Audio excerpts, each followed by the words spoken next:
Heyo at Hematu. Yeah. Oh, sorry about that. I have a habit of slipping back into the Planko language. It's good to finally meet you in person. I'm Bernard, although I insist you call me Bernie. The only person who calls me Bernard is my wife. And even then, only when I've tracked elephant dung into the carpets. As you know, I own several zoos, but I always like to show people the ropes here at my home. This is the first zoo I ever opened, and a source of great pride for me. And prides, thanks to a lion breeding program we ran in the 80s. But we're in the middle of a big renovation, and that's where you come in. Sadly, our old contractor had to retire after developing a fur allergy. Poor devil kept sneezing his dentures into the lion habitat. So, it's up to you to finish everything off. Don't worry, though. I'm not completely throwing you into the deep end. My head keeper, Nancy Jones, will be lending a helping hand. Oh, she's a hard worker, and she'll expect you to be too. But I'm sure you'll get along like a house on fire, or even better, one that isn't on fire. Less shouting that way. Hello there. From that rosy, fresh face of yours, I'm guessing you're Bernie's new hire. Good. Now, I hope you're ready to ditch your diploma because we're about to get really hands-on.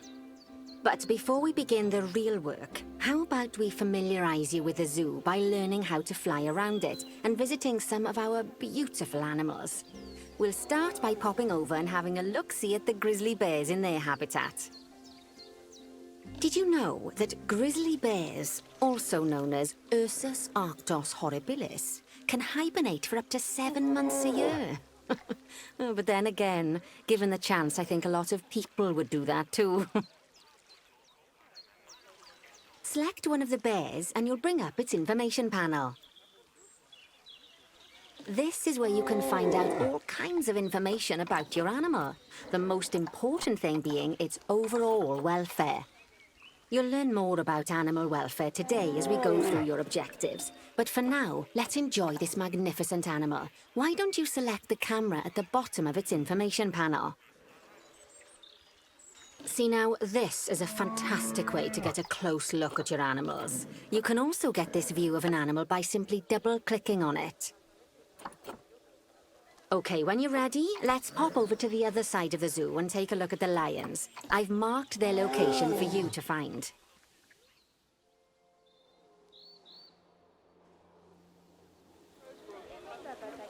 Panthera leo. All the West African lion to you and me. Lions are the most social of the big cats, and there can be as many as 40 lions in a pride, although prides of that size are pretty rare. As Bernie would say, those lions are awesome, which is precisely why I handle the training instead these days.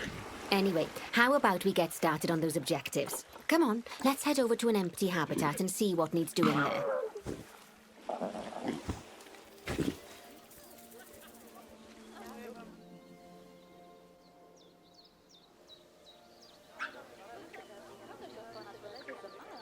As you can see, it's a lovely space for animals, but it's missing a certain something.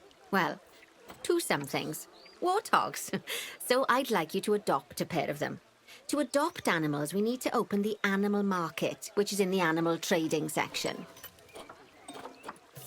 There we are, a pair of perfectly splendid warthogs for our zoo. Just click on them and select Adopt from the side menu. Normally, the animal exchange would be full of animals, but I've emptied out the market while you learn how it works. The last thing I need is you accidentally ordering a dozen elephants. When you adopt an animal, it's automatically placed in the trade centre, where they're held until you're ready to move them into their habitat, which, as it happens, you are.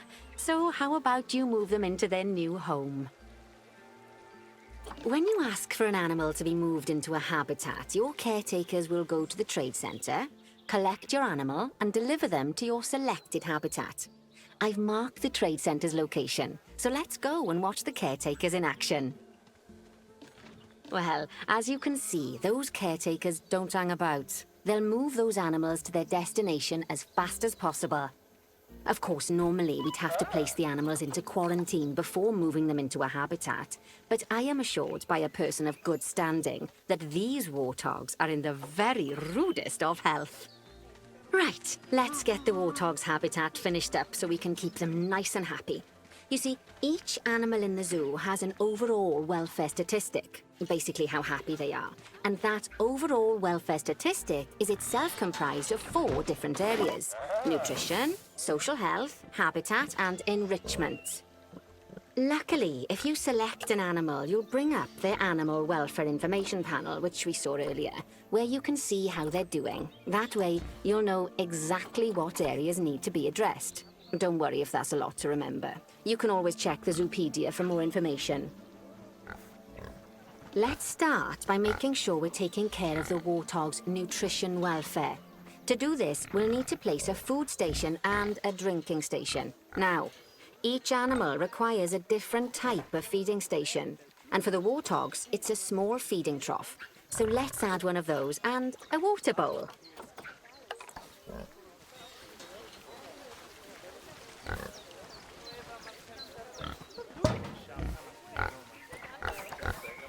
Animals also require stimulation to keep them happy. Let's add a lovely mud bath for the warthogs to roll around in. That bath will count towards their enrichment welfare, specifically their toy enrichment welfare. Oh, nice work. You've got a knack for this, I see. Now, our contractor had to leave in a hurry, so this place is in a pharaoh state. Unfinished thingamajigs and whatsits all over the shop. But the first thing we need to finish is the ostrich habitat. It's over near the hippos. Oh, before we actually start building our ostrich habitat, let's pause the game. Just click the pause button in the bottom right corner. Ah, that's more like it. A quick break.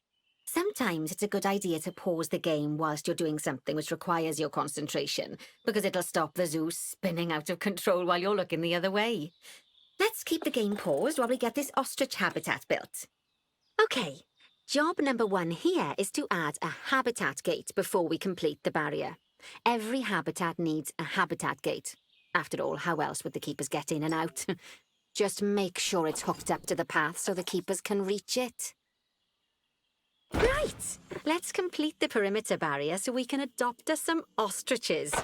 I've marked out an area for you to use, so I'd like you to finish off the perimeter using the brick barrier. Good work! Remember, before you can place animals in any habitat, it has to have a full loop of connected barrier. Now, you've probably noticed that guests can't actually see into this habitat at the moment. At least not without a stepladder. But seeing as they're banned, I'd like you to select a piece of barrier and swap out the brick for a glass barrier, so the guests can see in. There we go. Adding in more windows gives guests even more opportunities to see the animals in a habitat. It's always best to make sure the guests can get a good view into a habitat from the path they're walking on, because it makes them happy, and because this would be a pretty terrible zoo if they couldn't. The last thing we need to do is to add a donation box. You see, when guests enjoy the view of an animal, they'll make a donation. Just make sure you put them in easy-to-reach places, like near a viewing point. Donation boxes are one of the main sources of income for the zoo, so make sure you remember them. Now, before we adopt our ostriches, you should click the play button. After all, if the game's paused, then so are our caretakers, which will make it a bit tricky for them to deliver the ostriches, eh? By the way, as well as pausing the game, you can speed the game up by clicking on the fast forward button. It'll run everything at 2 times and 5 times faster. It can be useful, especially if you're waiting for money to accumulate or for animals to be delivered to your habitat. Personally, I use it when I'm waiting for a brew to finish. All right, you've finished the habitat, so it's high time we adopted those ostriches, don't you think? Let's get 4 of them in here.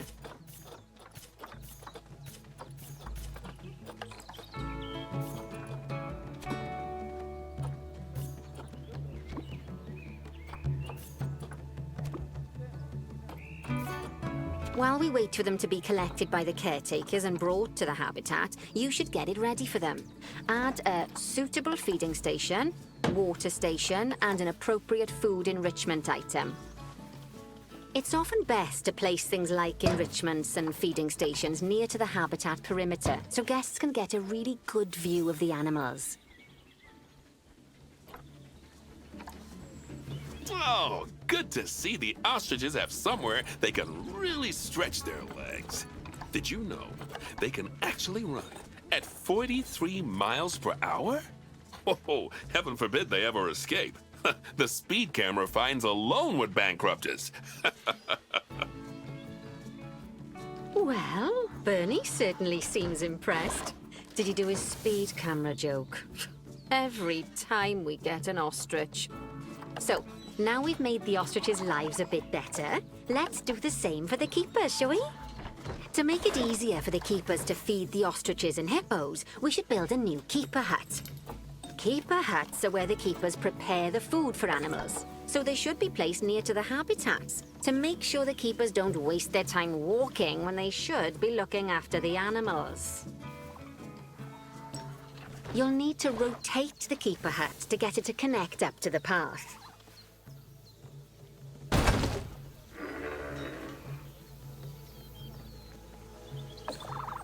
This keeper hut only has space for one keeper, but the larger keeper hut can allow multiple keepers to prepare food at the same time. Oh, but bear in mind that keeper huts and other staff facilities shouldn't be placed near to areas where there are lots of guests.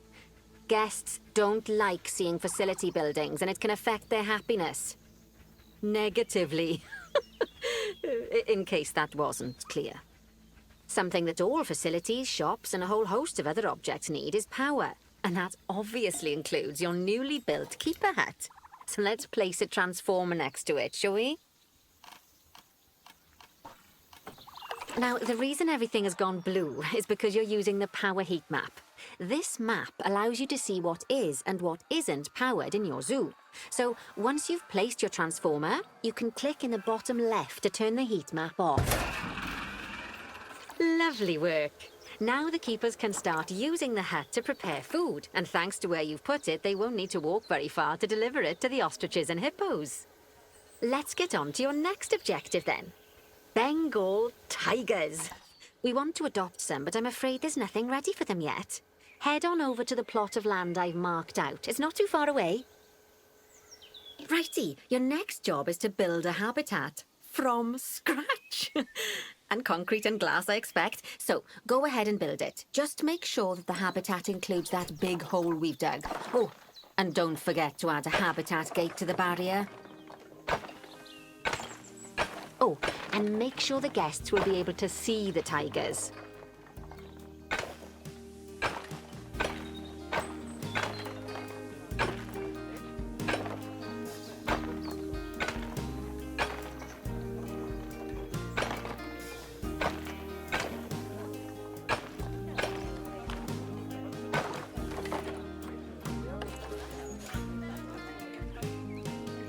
Now, Bernie takes safety very seriously at his zoos, so we should probably make sure those tigers can't jump out of their habitat, don't you think?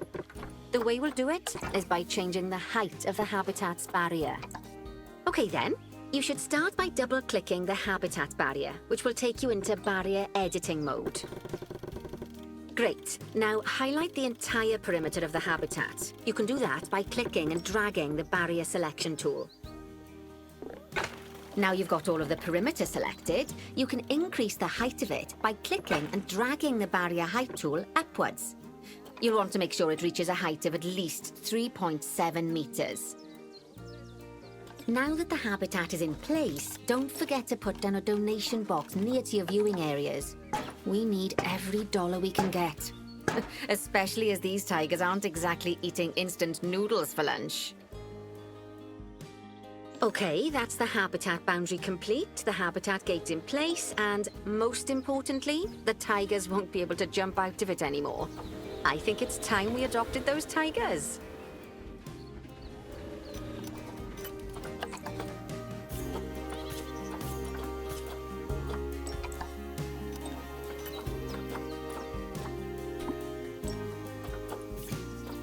whilst our trusty caretakers collect and deliver the tigers, let's take a look at preparing the habitat for their arrival.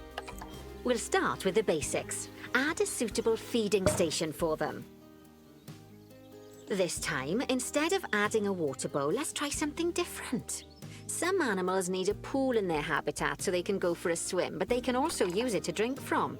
All you have to do is make sure the banks of the pool have a gentle slope so they can easily get a nice, refreshing drink. There's already a pool excavated, but you still need to fill it with water. You should do that by going into terrain and selecting the water tool. Yes, that'll do nicely. Of course, just like the warthogs and ostriches, these tigers will also need some enrichment. Why don't you add some suitable toy and food enrichment items into their habitat?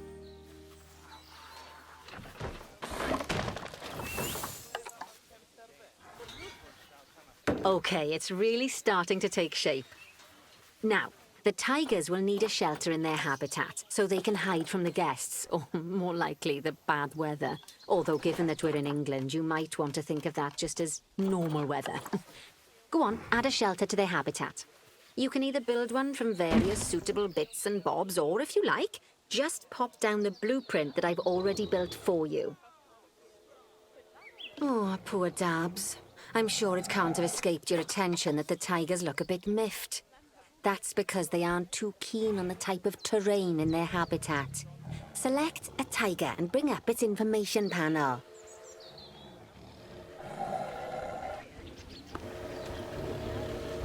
Rightio, click on the terrain tab. That way you can view the terrain information and see how they feel about the different types of terrain.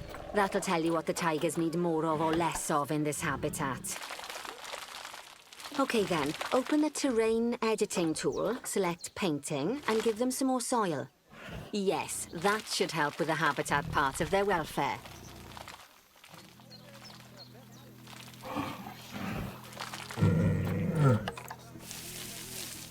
Right then, all animals need plants and trees from their own biome or continent. You know, deserts, savannas, or Asia, Europe, that sort of thing. It looks like these tigers need a few more plants in their habitat. To get a perfect fit, use plants from the rainforest and temperate biomes that are native to Asia. Although if you have to, you can get away with using just one or the other. The tigers will also want a certain amount of their habitat to be covered by those plants. To find out which plants to use and how many, select a tiger and go to the Environment tab. Now, as you can see, some of the plants currently in the habitat aren't quite right for the tiger, like the wattle bushes. You can remove them if you want. You can find all of the plants you need in the nature section, and you can use the filters to only show the types of plants you want to see. In this case, that's plants from the rainforest or temperate biomes.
They say the good fences make good neighbors. I guess that's doubly true when one of the neighbors is a Bengal tiger. Still, those tigers look so happy that I doubt they'd leave, even if you did poke a hole in their fence. Oh, but for heaven's sake, don't test that theory. Right, let's head over to the Indian peafowls. I've been told we need to improve their social welfare. Now then, just find one of the peafowls and select them to open their information panel. Then we can have a good gander at how they're doing. Although technically, I suppose gandering would just be for geese. Expand their social welfare and we can get a bit more detail. Now, they've clearly got plenty of space and they're not stressed, but it looks like their social group isn't quite right. So let's find out more. Click on the social tab at the top of their information panel to see what's wrong. Right, as you can see, the peafowls need their population to be larger. To solve this little problem, you'll need to adopt 3 more female peafowls. Off you pop to the animal market then.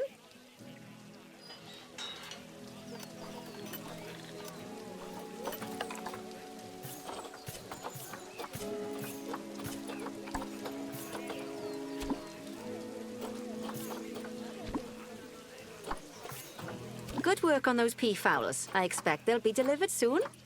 But sadly, it sounds like our snow leopard is a bit grumpy. Let's head over there and see what's wrong with her.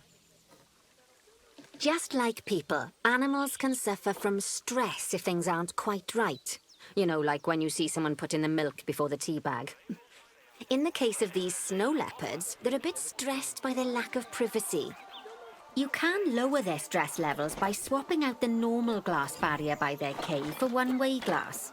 It's not a cheap option, but I think they're worth the expense, don't you? This will give the snow leopards somewhere to go when they want to get away from the prying eyes of the guests. Of course, when an animal isn't in its natural biome, it's probably going to be too hot or too cold. Unsurprisingly for the snow leopards, it's too hot. Even with the terrible British weather, you should help cool it down by adding some coolers to their habitat. But let's start by opening up the temperature heat map and having a look-see at the temperature in the leopard's habitat. As you can see, we already have one cooler in there. Let's pop some more down and get as much of the habitat as chilly as we can. Luckily for us, this habitat already has power, but you'll need to make sure of that in the future. Just so you know, if any part of a habitat is powered, then the whole habitat will be powered. You can find heat maps for all sorts of helpful things, so do be sure to explore them and make good use of them.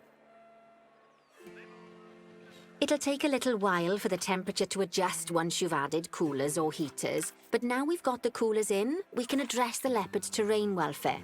You see, what the leopards really want in here is snow and rock, so let's make that happen.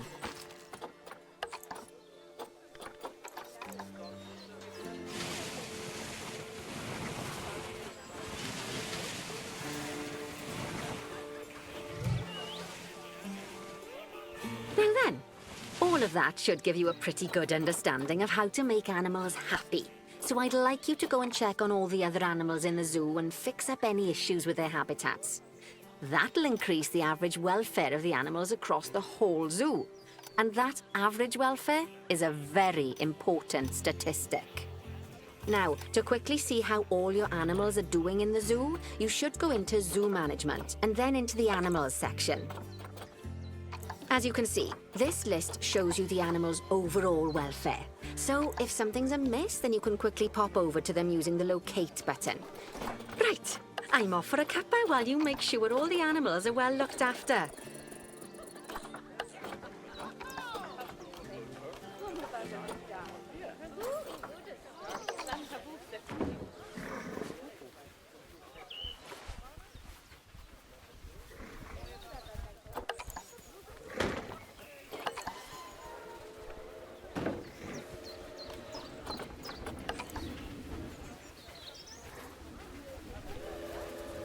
Not bad. Not bad at all. I think it's fair to say that you've passed the first part of your training with flying colours. There's still lots more to learn, but we'll have to head to another one of Bernie's zoos for that. If you want to grab your passport, we'll head off, shall we?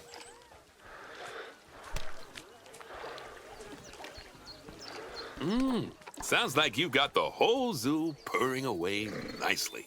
Well, purring, grunting, screaming, booming. All the appropriate noises. I guess I was right to hire you, huh? Don't tell her I told you, but Nancy wasn't sure you'd even last the morning.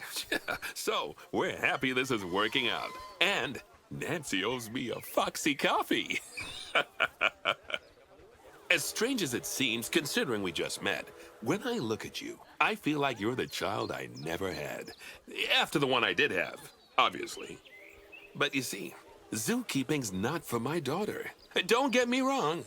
Emma absolutely loves animals, but she set her sights somewhat higher. Wants to save the entire planet. I'll just settle for saving a couple of species. And maybe having a type of frog named after me.